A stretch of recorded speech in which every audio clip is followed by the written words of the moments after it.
अच्छा, एक सवाल कासिम में ये है, एक मैं सवाल पूछ लूँ ऑनलाइन वालों का। ये मतलब ये खुदरी तौर पे भी दिए जाते हैं या पाकिस्तान के टूरिस्ट के होते हैं या क्या होता है सिलसिला, कोई इसका कोई बैकग्राउंड या कोई आपको कुछ? ये अभी मुझे जो रीसेंट ड्रीम आया ना, उसमें भी ये बात क्लियर नहीं हुई कि वो ब्लैक जेट फाइटर्स अल्लाह भेजता है या हम खुद बनाएंगे, वल्लाह आलम। लेकिन एक बहुत पुराना ड्रीम है, उसमें मैं ना एक एयरपोर्ट होता है, तो एयरपोर्ट के सामने फेंस लगी होती है। यहाँ पाकिस्तान में तो नहीं, बाहर के मुल्कों में अगर देखें तो फेंस लगी होती है। मैं उसके सामने खड़ा होता हूँ और जहाज़ को रनवे से उड़ता और लैंड होते हुए देख रहा होता हूँ।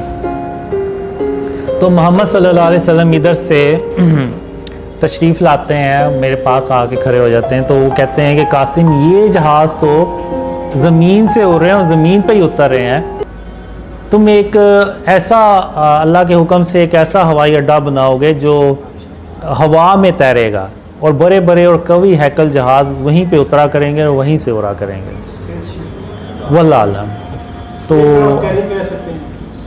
जी, जैसे वो समुंदर में उन्होंने बैरी बेरे बनाए हुए हैं, तो वल्लाह आलम उस तरह का कोई, हाँ वल्लाह आलम।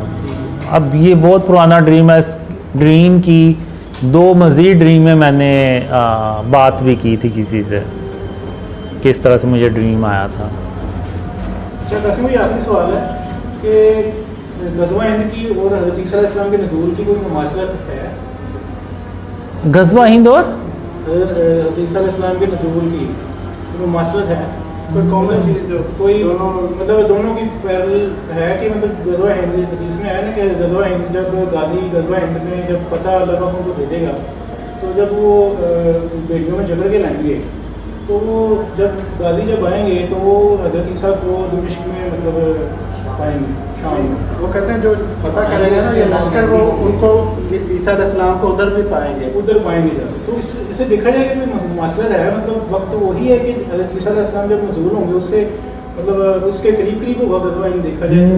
नहीं, उसके बाद पीस टाइम आता है ग़ज़वा हिंद के बाद। हो सकता है ये हो कि जो ग़ज़वा हिंद लड़ते हैं वही उन्हीं में से लश्कर जो है ना वो फिर ईसा अलैहिस्सलाम को भी आगे जाके ज्वाइन करे, ये हो सकता है। ये भी हो सकता है कि जंगें जो बाकी चलती जाए जब तक आखिरी ख़त्म हो तब तक ईसा अलैहिस्सलाम का इसके इम्कानात हैं, क्योंकि ग़ज़वा हिंद तो वर्ल्ड वॉर 3 का पार्ट है ना, फिर उसके बाद मिडल ईस्ट की हैं और उसकी हैं। नहीं, पीस टाइम भी आता है। पीस टाइम में पूरी दुनिया में पीस टाइम आता है, 7 से 9 साल ऐसे। हाँ, पूरी दुनिया में मेरे ख्याल से होता है, पूरी दुनिया में सही नहीं वो ऐसे भी हो सकता है कि जो यानी वर्ल्ड वार 3 में जीते हैं तो वही फिर जाके आगे वो ड्रीम में जो आता है कि हम दज्जाल से भी जंग करते हैं, तो जी पीस तो होता है, पीस होता है। इवन जब जहाँ पे ईसा अलैहिस्सलाम ने उतरना होता है तो उस जगह का एक ड्रीम में मुझे अल्लाह बताता है कि इधर ईसा अलैहिस्सलाम ने उतरना है, तो वहाँ भी बाग बनाना है। तो वहाँ पे फिर मैं यानी कहता हूँ कि ईसा अलैहिस्सलाम ने मेरे ही बनाए हुए बागों में उतरना है, इस तरह से। तो उस वक़्त ना वो पूरी दुनिया में ऐसे जगह जगह बागात बनाए जाते हैं, यानी तो वो पीस टाइम में ही होगा, वल्लाह अल्लाह।